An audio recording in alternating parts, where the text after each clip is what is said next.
오늘 우리에게 주시는 하나님 말씀은 창세기 41장 46절에서 마지막 57절 말씀 교독하시겠습니다.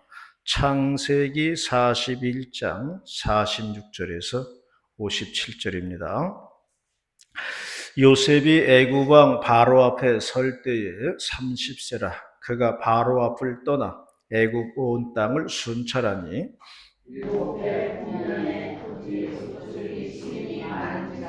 요셉이 애굽 땅에 있는 그 7년 곡물을 거두어 각 성에 저장하되 각 성읍 주위의 밭의 곡물을 그 성읍 중에 쌓아두매 쌓아둔 몫이 바다 모래같이 심이 하나 세계를 붙였으니 그 수가 한이 없음이었더라. 흉년이 들기 전에 요셉에게 두 아들이 나되 곧 온의 제사장 보디베라의 딸 아스낫이 그에게 낳은지라. 요셉이 그의 장남의 이름을 므낫세라 하였으니 하나님이 내게 내 모든 고난과 내 아버지의 온 집일을 잊어버리게 하셨다 하니라. 차남의 이름을 에브라임이라 하였으니 하나님이 나를 내가 수고한 땅에서 번성하게 하셨다 함이었더라.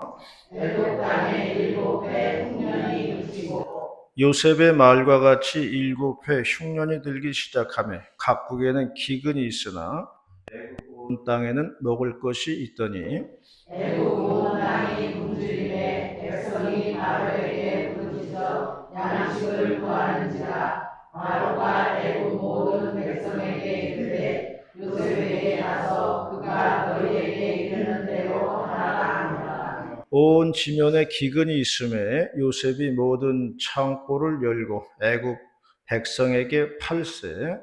애굽 땅에 기근이 심하며 각국 백성도 양식을 사려고 애굽으로 들어와 요셉에게 이르렀으니 기근이 온 세상에 심하더라.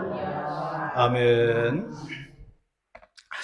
꿈에 대한 그 권위자인 프로이드는 그의 저서 꿈의 분석에서 이렇게 말했습니다. 꿈은 잠재의식의 발현이다. 그렇게 말을 했어요. 꿈이라고 하는 것은 우리의 잠재의식이 표출되는 것이다. 그렇게 말을 한 겁니다. 우리가 이제 일상생활을 하면서요, 많은 접하는 일들이 있습니다. 그리고 우리에게는 또 욕망들이 있어요. 그런데 우리가 살아가는 이 세상은 윤리나 도덕이나 관습이나 이런 것들이 있습니다. 그래서 우리는 이러한 것들을 이성을 통해서 억누르는 거예요. 이거는 안 돼. 이거는 비도덕적이야. 이거는 드러내서는 안 되지. 이러면서 우리를 이제 억누르고 살거든요. 그래가지고 이제 커다란 이제 드럼통 같은 데다가 온갖 것을 이제 다 집어넣습니다. 뚜껑을 닫고 자물쇠로 채우고 그렇게 살고 있는 거예요. 단단히 이제 잠궈 놨는데 이 뚜껑이 열릴 때가 있다는 거예요. 자물쇠가 풀릴 때가 있다는 겁니다. 그게 언제냐면 우리가 잠을 잘 때 그런다는 거예요. 잠을 잘 때 꿈을 꾸면서 이게 풀린다는 거예요.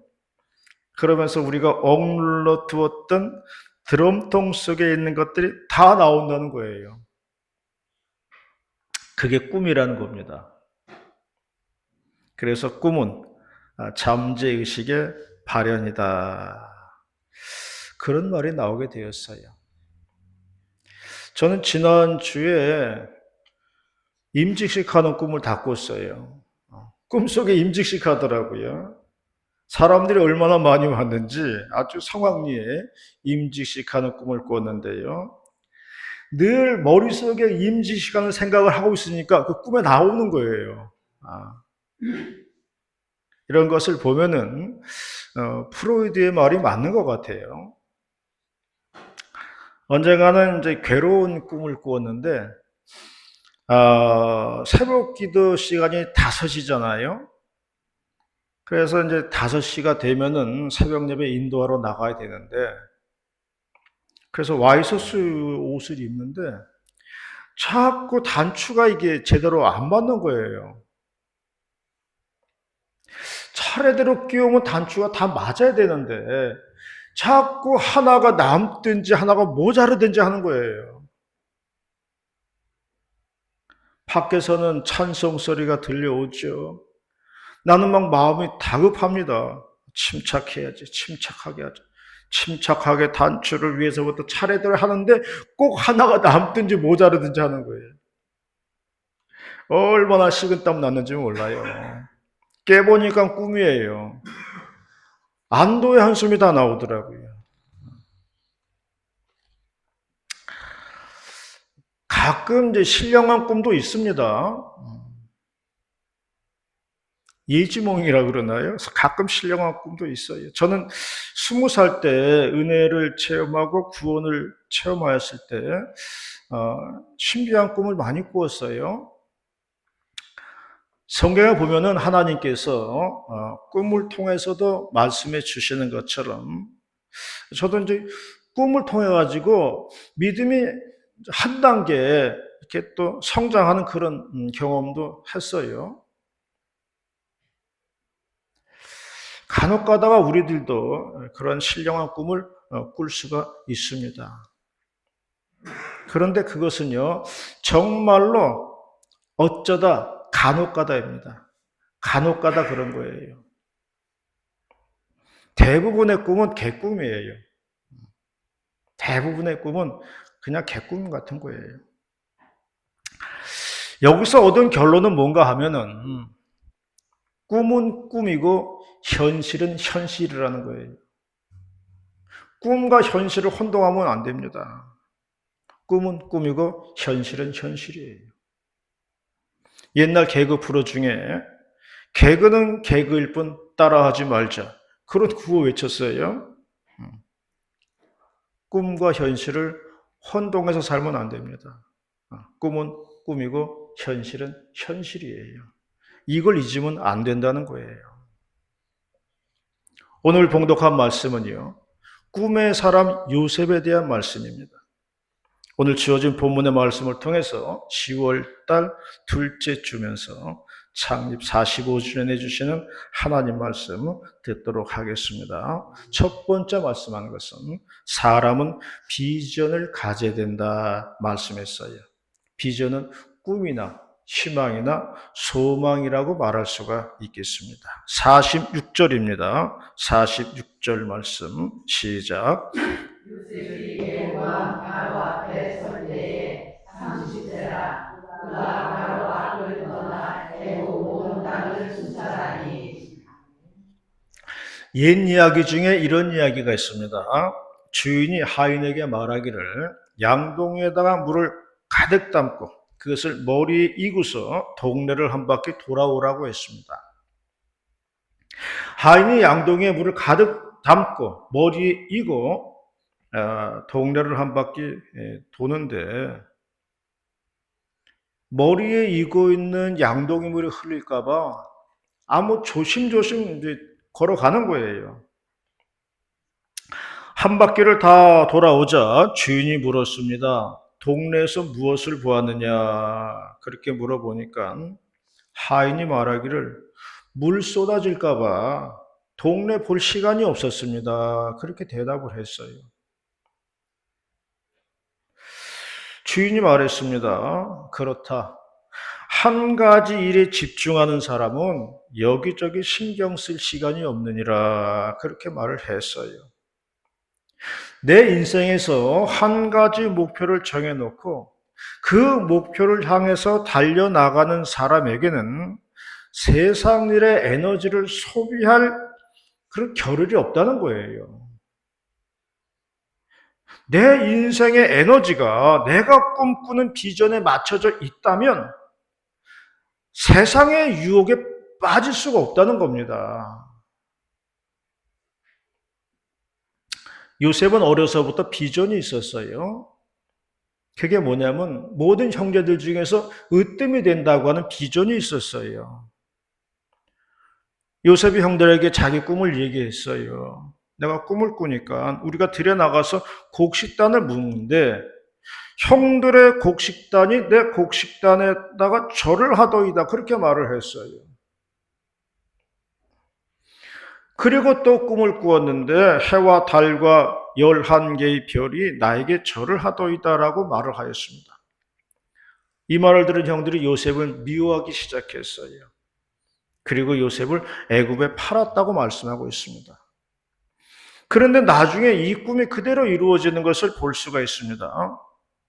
그런데 이 하나님의 꿈이 이루어지기까지에는 요셉에게 엄청난 시련이 많았어요.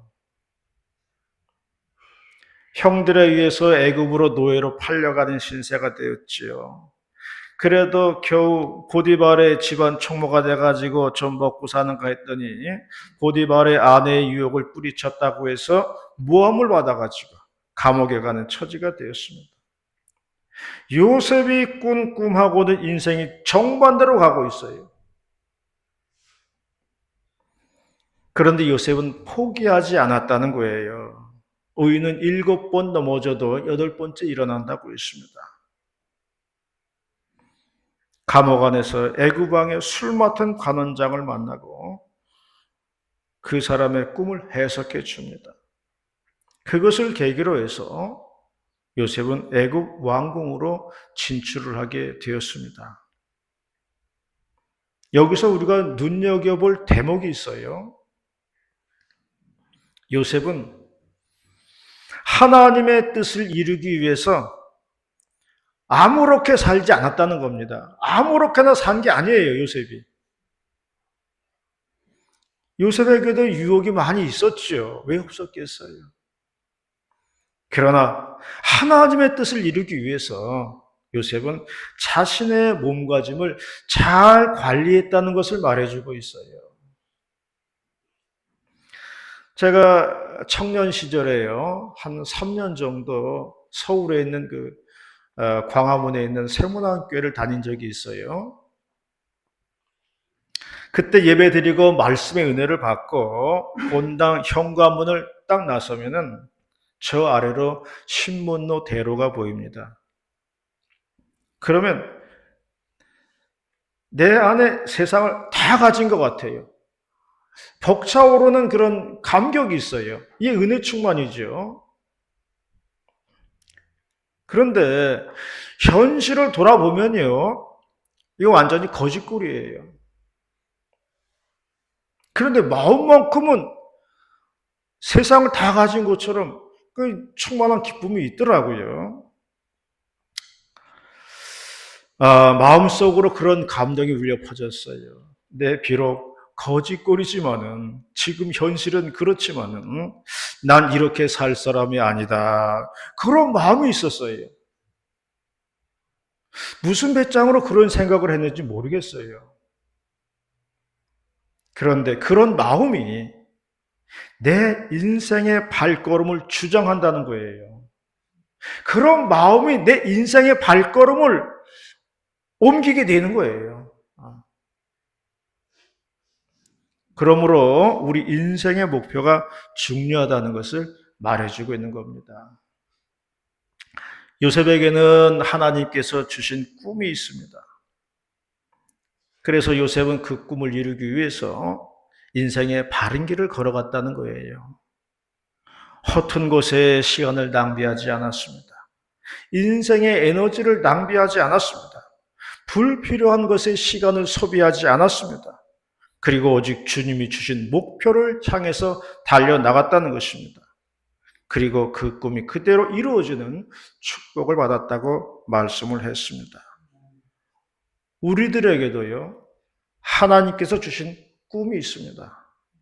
그 꿈을 이루기 위해서는 우리가 요셉의 삶을 본받아야 할 줄로 믿습니다.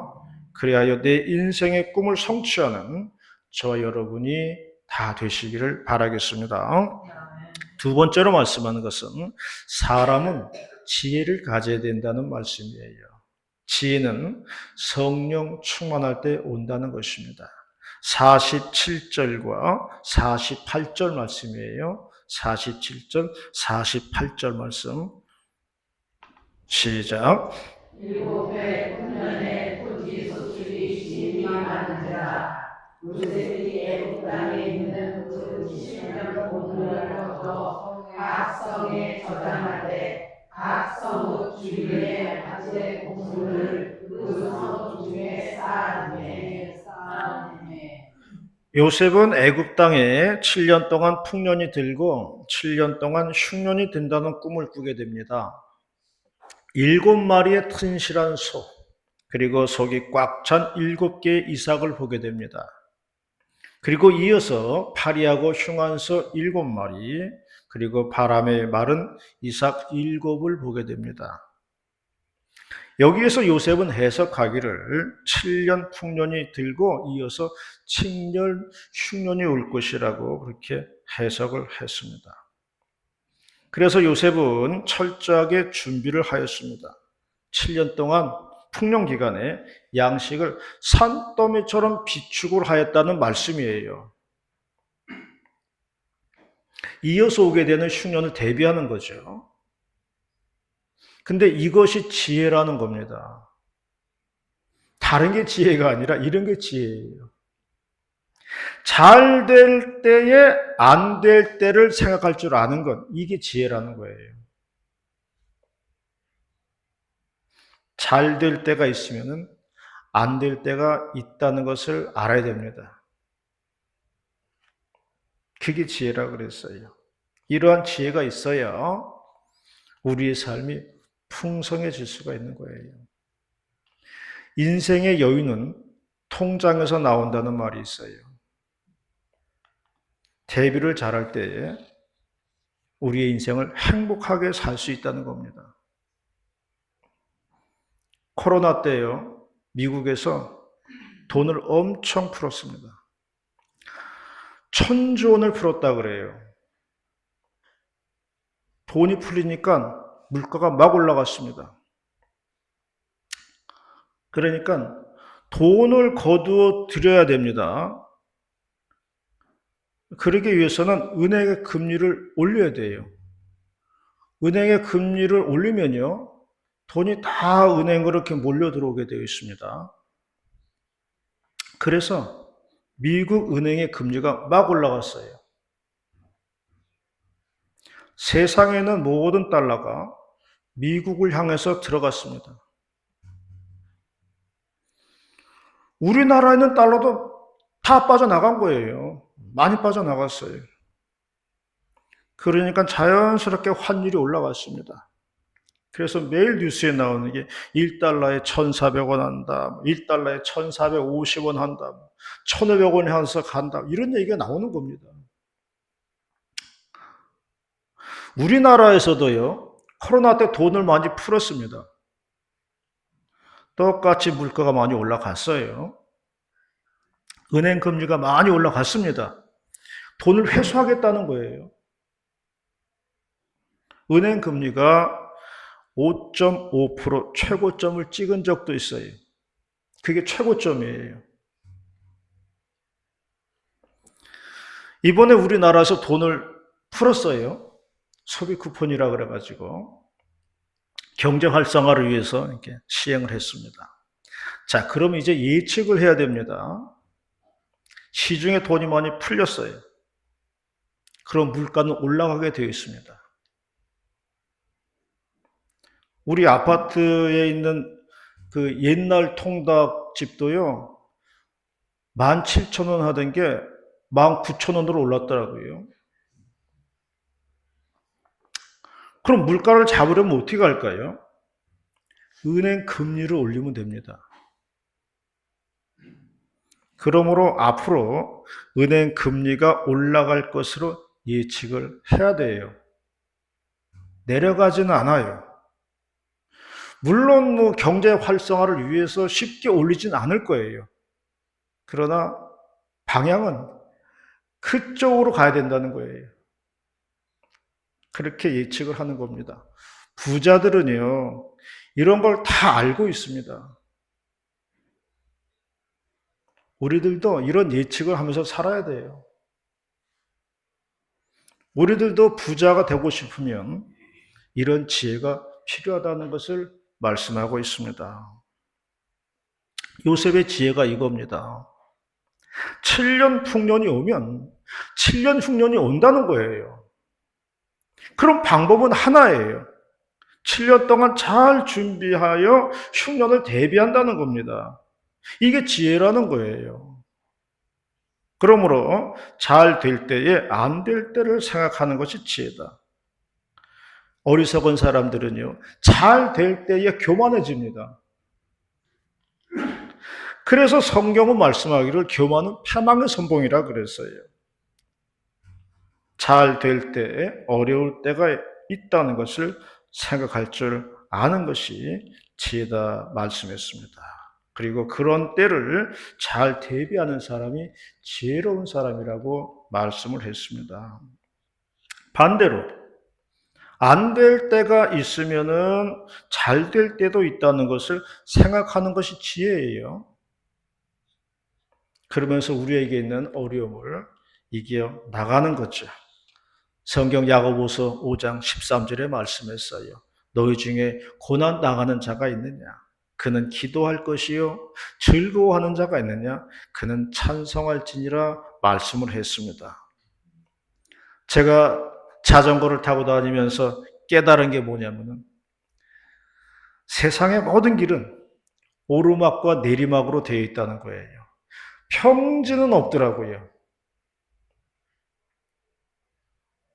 높고 낮은 차이만 있을 뿐이지 다 세상의 모든 길은요. 오르막과 내리막으로 되어 있어요. 우리 인생길도 마찬가지입니다. 내 인생의 모든 길은요. 오르막과 내리막으로 되어 있는 거예요.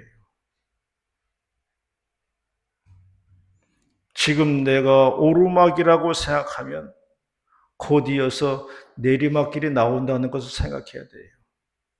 내 인생이 지금 내리막길이라 그러면은 곧 이어서 오르막길 나온다고 믿으시기를 바랍니다. 그게 믿음이에요.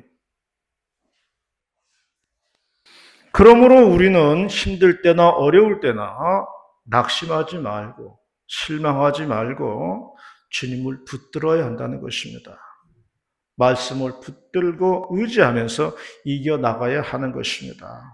믿고 의지하고 나가면 반드시 하나님께서 열어주시는 축복이 있을 것입니다.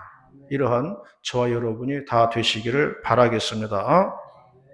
마지막으로 말씀하는 것은 축복은 자손이 잘 되는 게 복이다 하는 것이에요.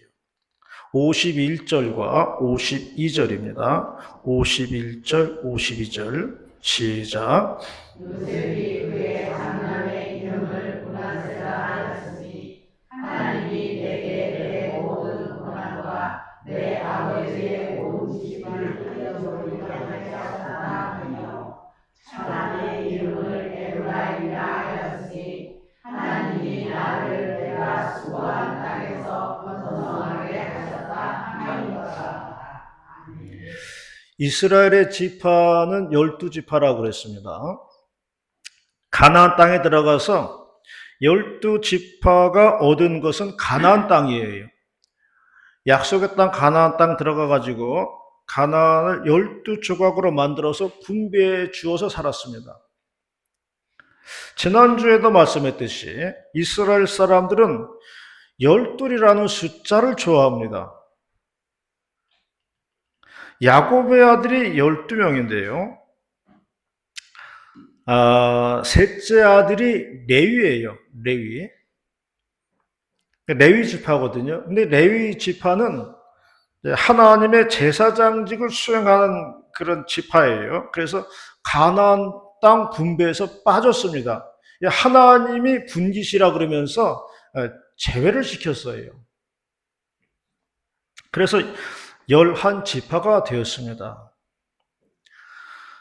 이스라엘 사람들은 꼭 12를 채운다고 그랬죠. 그럼 레위 지파 한 지파 빠졌으니까 누구 하나 집어넣어야 돼요. 그래서 요셉의 아들이 오늘 본문에 나와 있는 것처럼 므낫세와 에브라임입니다. 두 아들을 낳았다고 그랬어요. 그래서 요셉을 빼고 두 아들을 집어넣습니다. 그래서 12지파 중에 므낫세 지파가 생겼고 에브라임 지파가 생겼어요. 그래가지고 12를 맞춰놓은 거예요. 요셉 아들 2명이 한 지파씩 차지하게 된 겁니다. 그래서 므낫세 지파, 에브라임 지파가 생겨나게 되었다는 것입니다. 그러면 왜 요셉의 아들만 2지파로 만들었는가 하는 거예요. 이게 궁금하잖아요. 그래서 주석을 읽어보면 이렇게 이야기합니다. 요셉이 가족을 위해서 한 일이 너무 막대하다는 거예요. 요셉이 가족을 먹여 살렸다는 거예요. 그 공로를 인정해 주었다는 겁니다. 우리가 알다시피 요셉이 자신의 형제들을 다 먹여 살렸습니다. 형제들이 식량이 떨어져서 애굽으로 식량을 구하러 왔을 때에 동생 요셉을 만났어요. 그것을 계기로 해서 아예 아버지까지 모시고 와서 살았습니다. 요셉이 애굽의 총리니까 그때 가족들 다 먹여 살린 거예요. 무엇든지 생계를 책임지는 사람이 가정입니다. 생계를 책임지는 사람은 집에서도 잘해줘야 돼요. 그래야 열심히 돈을 벌어옵니다. 그래야 대접을 잘해줘야 열심히 일하는 거예요. 이스라엘이 그런 대접을 해 주었다는 거예요. 어느 목사님이 뭘 좀 먹고 싶어가지고 냉장고 문을 열면은 사모님 손을 내주면서 안 돼, 그건 안 돼, 그거 안 돼. 그거 이따가 아들이 먹을 거야. 못 먹게 한다는 거예요. 그래서 다른 것 좀 집어 먹으려 그러면 또 내줘오면서 그거 안 돼, 그거 안 돼. 이따가 딸이 와서 먹을 거야. 그럼 목사님, 그럼 나는 뭘 먹으라는 거야? 응?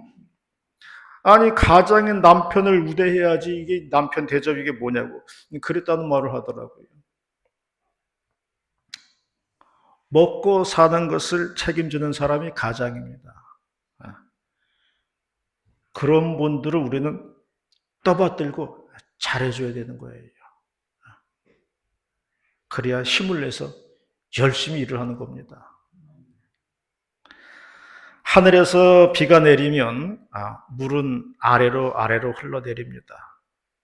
하늘의 축복도요 그런 식이에요. 아래로 흘러내려가게 되어 있어요. 사랑도 내리사랑이라 그랬습니다. 모든 것은 낮은 곳으로 흘러가게 되어 있습니다. 그러므로 우리가 낮은 곳에 있으면요 다 받게 되어 있어요. 낮은 곳으로 내려가시기 바랍니다. 그럼 다 받게 되어 있는 거예요. 하늘의 축복도 낮은 곳으로 임한다는 것을 잊지 마시기를 바랍니다. 그래서 하나님의 복은요 자손에게 임하는 거예요. 우리 자손은 낮은 곳이 어디예요? 자녀손들이에요. 글로 가는 거예요. 우리가 열심을 내면요 내 자손이 복을 받는다는 것을 믿으시기를 바랍니다. 열심히 수고하고 애쓰시기 바랍니다. 하나님께서는 반드시 여러분의 후손들에게 갚아주실 줄로 믿습니다. 낮은 곳으로 향하여 가는 하나님의 축복 다 받아 누리는 저 여러분이 다 되시기를 축원합니다. 기도하겠습니다. 은혜롭고 자비로우신 하나님 아버지 감사드리옵나이다. 오늘도 창립 45주년 기념 주일에 주시는 말씀 감사히 받겠습니다. 마음 신비에 새기게 하여 주시옵시고 이 하늘의 말씀 잘 간직하여 복된 인생, 축복된 삶을 살아갈 수 있도록 인도하여 주시옵소서. 할렐루야 감사드리며 거룩하신 예수님의 이름으로 기도드리옵나이다. 아멘.